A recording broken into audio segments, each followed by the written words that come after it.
গায়ে থাকার জন্য শর্ত। এখন বলেন তো তাহলে 33 মার্ক পাওয়া ভালো কাজ? কথা বলেন, ভালো কাজ? এটা 5 মার্ক কোন রকম। অনেক সময় মানুষ বেকুব থাকে। আমার মসজিদে একদিন আসছে একজন মিষ্টি নিয়ে, হুজুর মিষ্টি খান। আরে এত লোকের সামনে কেমনি মিষ্টি খাবো? খান হুজুর একটা। জোরাজোরিতে বললাম কি জন্য মিষ্টি খাওয়াচ্ছেন? বলছে আর বলেন না হুজুর, আমার ছেলে 33 মার্ক পেয়ে পাশ করে গেছে। বললাম তোমার বেটাও বলো, তুমিও একটা বলো, ঠিক কিনা? 33 মার্ক পর আমার কেউ মিষ্টি খাওয়ায়? কে ঈসা তাহলে ছাগল? হাসলেন। বুঝানোর জন্য বলতেছি, আল্লাহর নবী বলছেন বুনিয়াল ইসলাম আলা খামসিন, ইসলামের যে স্কুল এইটার 5 মার্ক, এইটার বেজ হচ্ছে তুমি ইমানদার হলে নামাজ পড়বে, ইমানদার হলে যাকাত দিবে, ইমানদার হলে হজ করবে, ইমানদার হলে রমজানের রোজা রাখবে। এইগুলা যদি তোমার না থাকে, স্কুলে তোমার নামই নাই, 33 মার্কও নাই, তাহলে আপনার 33 মার্ক যদি আপনার এইগুলা হয়, তাহলে এইগুলাই কি একমাত্র নেক আমল? না, এইটা আপনার 5 মার্ক, এইটা আপনার লাগবেই জীবনে।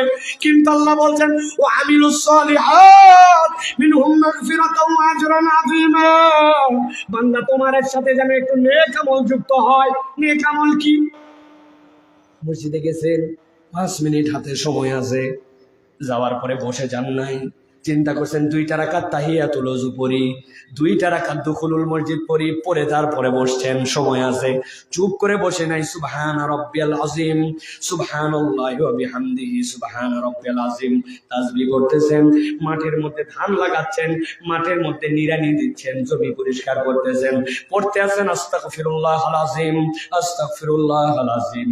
আপনি বাহিরে বেরিয়েছেন, বাহিরে বের করার সময় বিসমিল্লাহি তাওয়াক্কালতু আলাল্লাহ বলে বের হয়েছেন।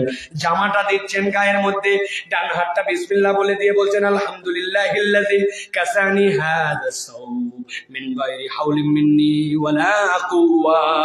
আপনি বাথরুমের মধ্যে ঢুকতেছেন, সাথে সাথে আপনি দোয়া পড়ে ঢুকতেছেন, বের হওয়ার সময় গুফরানাক পড়তেছেন, অবসরে বসে আছেন সাল্লাল্লাহু আলাইহি ওয়াসাল্লাম, আল্লাহুম্মা সাল্লি আলা মুহাম্মদ সাল্লাল্লাহু আলাইহি সাল্লাম।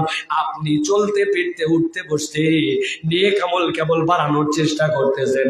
দেখা কারো সাথে বলে আসসালামু আলাইকুম, কেউ বিপদে পড়ছে তার সাথে একটু আগায় গেছেন।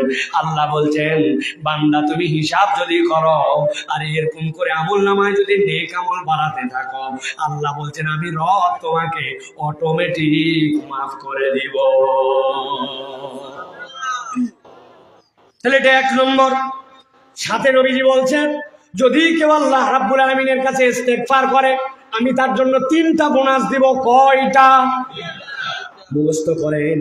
আল্লাহ বলছেন তুমি তোমার গুনাহ মাফের জন্য আল্লাহর কাছে ইস্তেগফার করছো, কিন্তু আল্লাহ 1 নম্বর তোমার কঠিন অবস্থা থেকে উদ্ধার করে দিবেন, 2 নম্বর তোমার দুশ্চিন্তা দূর করে দিবেন, আর 3 নম্বর তোমার রিজিকের টানাটানি দূর করে দিবেন।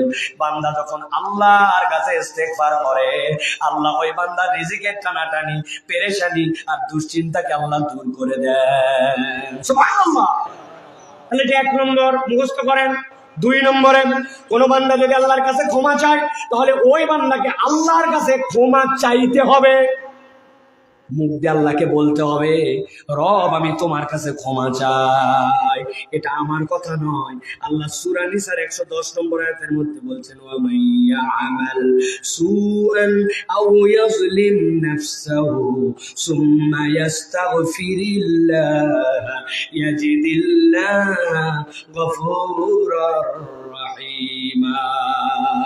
আল্লাহ বলতেছেন খেয়াল করেন, ওয়ামান আর যে বাজারা ইয়ামাল করে ফেলে বা করছে বা করবে, সুআন কোন অপরাধ, আও ইয়াজলিম অথবা জুলুম করে ফেলে, নাফসাহু তার অন্তরের উপরে, সুম্মা এই জুলুম করে ফেলেছে অথবা গুনাহ করে ফেলেছে, অতঃপর ইস্তাগফিরিল্লাহ আল্লাহর কাছে ক্ষমা চায়, ইয়াজিদিল্লাহ সে আল্লাহকে পেয়ে যাবে, গফুরার রহিমা মহা ক্ষমাশীল মহা দয়াদ্র।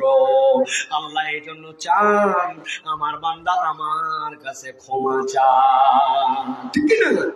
ক্ষমা চান আল্লাহর কাছে, আল্লাহ তুমি আমাকে মাফ করে দাও। নবীজি বলছেন আল্লাহ আতাইবু মিনাজ যামবি কামাল্লা যামবা লাহ, কেউ যদি আল্লাহর কাছে ক্ষমা চায়, আল্লাহ রাব্বুল আমিন যেন তার আমলনামায় গুনাহই নাই এরকম বানায় দেন। সুবহানাল্লাহ।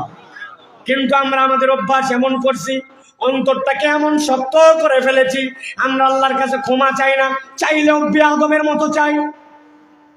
কার মতো বলছি? আরেকবার বলেন, আরেকবার বলেন, লাস্ট বার বলেন। প্রমাণ দেন হুজুর। আপনি তো বললেন বেয়াদবের মতো চাই, প্রমাণ দেন। দেখেন তো প্রমাণ আছে কিনা। নামাজের মধ্যে দাঁড়াইছেন, নামাজ শেষ ইমাম সাহেবের সাথে, ইমাম সাহেব সালাম ফিরাইছে, আসসালামু আলাইকুম ওয়া রাহমাতুল্লাহ, আসসালামু আলাইকুম ওয়া রাহমাতুল্লাহ, আল্লাহুম্মা আমিন। কথা বলেন, কথা বলেন। আপনি মান্নান ভাইয়ের কাছে